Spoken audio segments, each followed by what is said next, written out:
Hi, I'm Tim Constantine, and this is the Capitol Hill Show.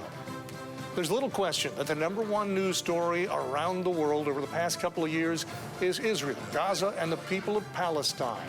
Can there be a ceasefire? Can there be peace?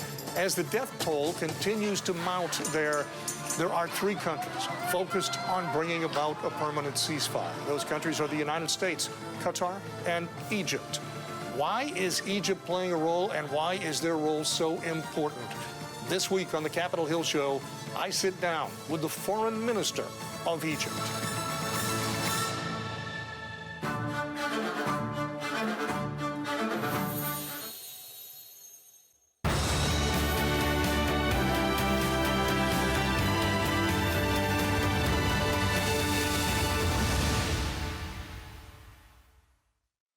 Thanks very much for doing this with me.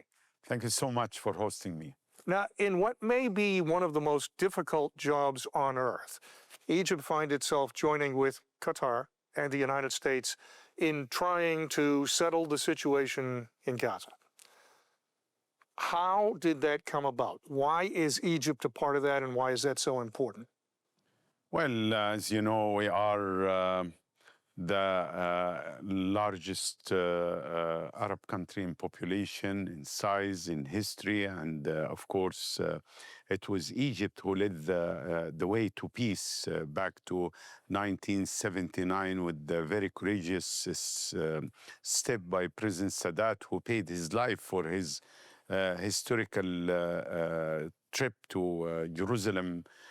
So, of course, it's our commitment, it's our destiny to push for the sake of peace in the Middle East, because it's very important. And number one, we need peace and stability in order to promote business investment, to improve the standard of living of people in the region. Secondly, the full conviction that there is no military solution to any of the conflict in our neighborhood. Thirdly, of course, to deal with the suffering of the Palestinian people. And of course, we have to address their own legitimate aspiration. And finally, that the core of the conflict in the region is the Palestinian cause. And without addressing this cause, without fulfilling the aspiration of the Palestinians, I can assure you no peace, no stability in our neighborhood. Many would say Netanyahu is not being reasonable in the way he's going about things. Likewise, Hamas does not have a great track record of compromise in its history. So how realistic and how challenging is it to bring these two together and have a permanent ceasefire? We had very successful stories before in the 19th of January, thanks to the Trump administration. Even before President Trump entered to the Oval Office, he managed to achieve this agreement, and it was very important. It paid off. We managed to release more than 31 hostages, and it was very successful. But unfortunately, all of a sudden, the Israelis, resumed the aggression and the attacks on Gaza. So we have reached also another agreement on August 18th. And based on the Witkoff proposal, in order to release 10 hostages for 60 days truce and the flow of humanitarian aid into Gaza. But unfortunately, the Israelis backed off of this important proposal. And that's why we are in this terrible situation. We have a man-made famine in Gaza. We have starvation created by the Israelis because they are hindering the flow of humanitarian aid. They are closing 5 crossings connecting Israel with Gaza. And of course, they are closing the Rafah crossing from the Palestinian side, and they are putting limitation there. There is only one open crossing, which is Kerem Shalom, and they are putting restrictions on the numbers of trucks entering into Gaza, which is contributing to the starvation of the people in Gaza, unfortunately, for the time being. I mentioned when we started how Egypt is one of 3 countries that are serving as mediator in this process. How did your role as mediator change after Israel struck Doha?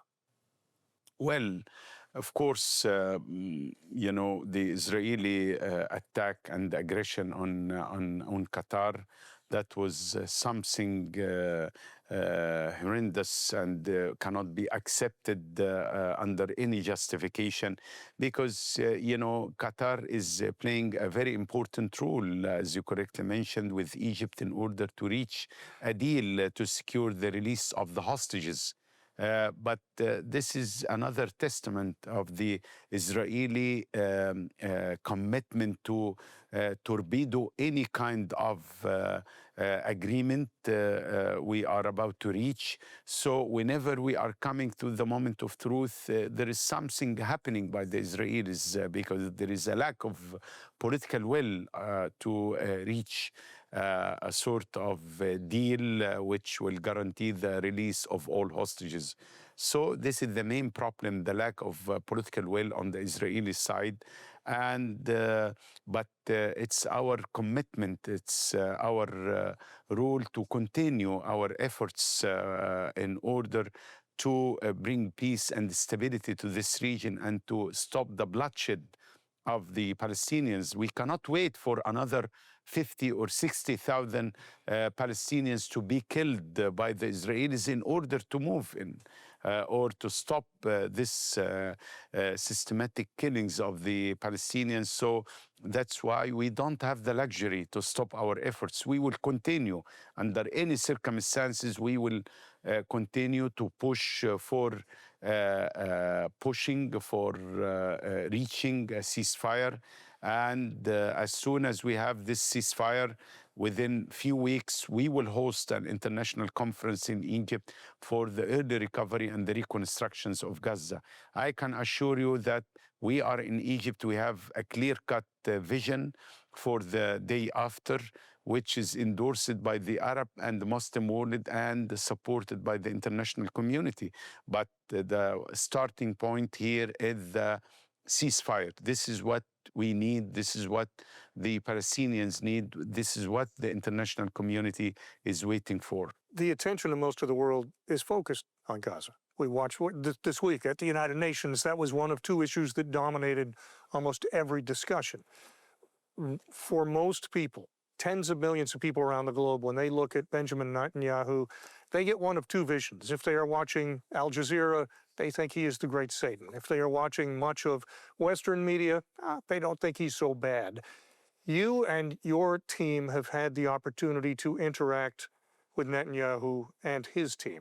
What can you tell people about the man? Well, I cannot get into personal stuff here, you know, but what I can say that we are fully committed to work for peace. We have daily contacts and direct communication lines between our military and the Israeli military, between our intelligence and the Israeli intelligence, in order to push for having a deal, in order to push for ending this aggression and war against the Palestinians. So this is our mission. This is our commitment to. We are not here to like or dislike. We are here to work very hard with the Israelis and the different security apparatus in Israel in order to have a deal to stop the bloodshed and, of course, to allow the flow of humanitarian aid into Gaza. This week it came out that the Trump administration has a 21-point plan. And the president met with Saudi Arabia, met with UAE, met with Qatar, met with Turkey, met with Indonesia, met with a number of countries talking about this 21-point plan. What can you tell us about the 21-point plan? Well, I mean, it was a very good meeting between President Trump and the leaders of 8 countries, Arab and Muslim countries. It was good. It was, it gave us positive energy that there is a commitment from the American president that to end this war, and this is what we need. This is what is very urgent. President Trump sent very good and positive signals with regard rejection to the annexation of the West Bank, and also to talk about developing and reconstruction of Gaza, while people will stay inside Gaza, and even to allow those who left Gaza to come back to, if they like, to their homeland. So those are very important positive elements. And what we need is to be announced and to start the implementation, because, enough is enough. I mean, 2 years of killings, of bloodshed, of starvation. The public opinion in the world cannot wait longer. We have 64,000 people being killed. We have at least more than 15,000 bodies under the rubbles. And we have more than 150,000 people who've been injured, 70% of them women and children. So enough. This is shameful for the world to accept that to happen in the 21st century, and to accept only watching genocide in motion in Gaza. So time is of course is ideal now to stop the bloodshed, to stop the Israeli war on Gaza, and to start working for the day after for the delivery of aid, for the governance of Gaza, for talking about the security arrangement in Gaza, early recovery and reconstructions of Gaza, and then to talk about political horizon, about the future. And I can assure you that Israel will not enjoy peace and security in our neighborhood without, of course, fulfilling the aspiration of the Palestinians for having their own statehood. You mentioned January 19th, the day before Donald Trump was sworn in again as president, and Steve Witkoff led that effort for that initial ceasefire. Witkoff seems to be a realist. He doesn't say things unless he has a pretty good belief that it's going to occur. And what he said during United Nations Week was he hopes to see in the coming days, quote, some sort of breakthrough. Like he has a feeling that there will be some sort of breakthrough. Do you share that optimism? We are hopeful, and as I mentioned, the meeting with President Trump was positive, and we are counting on President Trump as he is the president of peace. He's the only one who can stop the suffering of the Palestinian people. He's the only leader in the globe who is able to impose his vision to stop this war and to stop the suffering of the Palestinian people, which is lasting for more than 70 years. So it's timely now for the American leadership to be prevailed and to move forward with the announcement and the implementation of President Trump's peace plan for Gaza and for the Palestinians. You talked about the people being able to stay while Gaza is reconstructed. And Egypt's been very clear it does not want to see a huge influx come across the border, even if it's on a temporary basis. Explain to people why that's important. Well, first of all, of course, there is nothing called temporary arrangement in the Middle East. Anything transitional is becoming, of course, permanent. We have to be very careful. The Israelis are saying that, there is what's so-called voluntary displacement. This is nonsense. And displacement is displacement. If you are making life miserable, unbearable, unlivable in Gaza through starvation, through killings of people. You are forcing them to leave their homeland. And I can assure you that there is no legal or moral or ethical reason to kick people out of their homeland. This is not acceptable under any circumstances. This is one. Number two, which is more important, that those people, if they are going out of their land, that will be a one-way ticket. They will not be allowed to go back to their homeland. And that will be the start of the liquidation of the Palestinian cause and the end of the cause, because then the Israelis can claim that there is a land without people, so that would be the end game. And we will not allow this to happen, because this is a red line. We hear daily, literally anywhere on earth you are, we hear daily about the Palestinian people. And yet there are no boundaries. There is no official Palestinian state. Should there be? Of course, we have more than now 145 countries. They are recognizing the state of Israel. Look to what happened a few days ago here in the General Assembly. We have around 10 countries, recognizing the state of Palestine, including big countries like France, like Portugal, like Australia, like UK. So, of course, nobody, no single country can ignore or can deny the full rights of the Palestinians to have their own statehood. And of course, we cannot give the veto right to Israel, to stop the two-state solution. The Israelis, like the Palestinians, both of them, they are entitled and to have their statehood. Now we have the state of Israel, so it's timely now to have the state of Palestine as soon as possible in implementation to the partition plan of the United Nations, and of course in implementation to what was agreed upon by the international community, the two-state solution, living side by side in peace and security. Let me shift gears just a little. Does that, if there is a Palestinian state, does that set any sort of precedent for, say, the Kurdish people who are spread around the region but have the regional government controlling Kurdistan? Do they then have a claim to say, whoa, we should have our own state?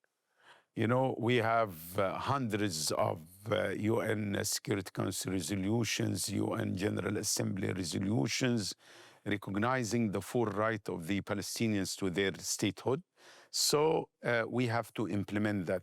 It's not based on the will of the Israelis to accept or not to accept. This is the unalienable right of the Palestinians to have their own independent state. And as I mentioned, now more than 145 countries are recognizing the state of Palestine. So what's missing here is to end the occupation. We cannot accept in the 21st century to have military occupation and to dictate against the will of people, the Palestinian people. This should be ended. Occupation should be ended. Palestinians should be freed and to have their own independent state. We spent most of our time talking about Egypt's role as a moderator, as trying to bring about peace. Before I let you go, tell me something I need to know about Egypt itself. Egypt itself is a great country. This is the cradle of civilization. History began, and when Egypt was, of course, an empire, a big state, and of course, we are proud of our civilization, but we are working for the future. We are building our country now, and we have a pretty young society, vibrant society, working for modernizing our country under a wise leadership of President Al-Sisi. So it's a country, a great country, moving to I mean, forward for the future, for a brighter future. And I would like to conclude by saying a few words about our, Grand Museum. This is which is going to be inaugurated very soon on the 1st of November. And we have dozens of leaders, princes, kings, and queens. They are going to participate in this inauguration. It will be a spectacular event in Egypt, of course.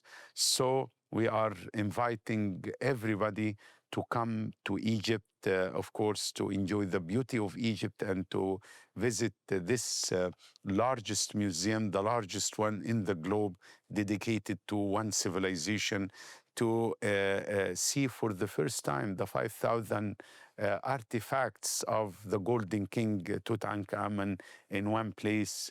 And it will be a great event, and we are inviting you all, those people who are watching us to come and to visit this iconic building in Egypt, and of course to enjoy the beauty of Egypt. We have a very diversified destination. We have ecotourism. We have beaches, the most beautiful beaches in the world, on the Red Sea and the Mediterranean. We have also the religious tourism.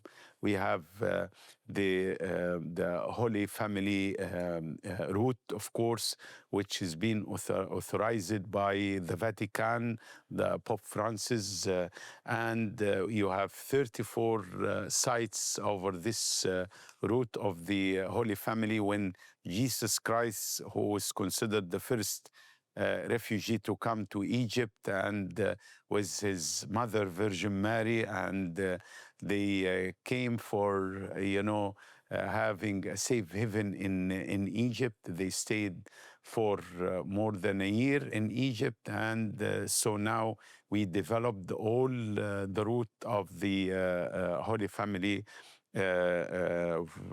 visit to Egypt, and this is, another destination for tourists to come to enjoy Egypt. And above all, we have the cultural tourism, of course, and we have 1/3 of the treasures of the world in Egypt, in Luxor and Aswan. So this is an open invitation to everybody to come and to enjoy Egypt. Fair enough. Thanks very much for taking the time. Thank you. Nice to meet you.